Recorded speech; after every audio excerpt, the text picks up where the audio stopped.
السلام علیکم ورحمۃ اللہ وبرکاتہ۔ اعوذ باللہ من الشیطان الرجیم، بسم اللہ الرحمن الرحیم۔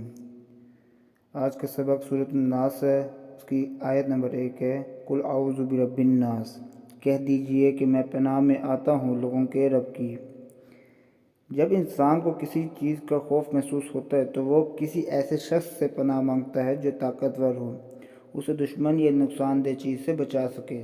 تو اس آیت میں اللہ سے اس لیے پناہ مانگی گئی ہے کیونکہ وہ سب سے زیادہ طاقتور اور قدرت والا ہے۔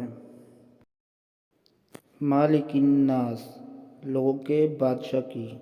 الناس یعنی لام جو ہے سائلنٹ ہوتا ہے، جب الف لام کے بعد نون آ جائے تو لام جو ہوتا ہے سائلنٹ ہو جاتا ہے۔ الناس کے معنی لوگوں کے ہیں۔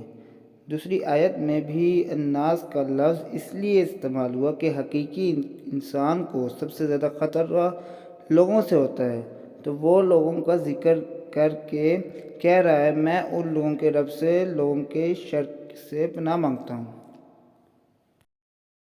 الہ الناس، لوگوں کے معبود کی۔ معبود کہتے ہیں اس کو جس کی لوگ عبادت کرتے ہوں، یعنی اس ہستی سے پناہ مانگتا ہوں جس کی لوگ عبادت کرتے ہیں۔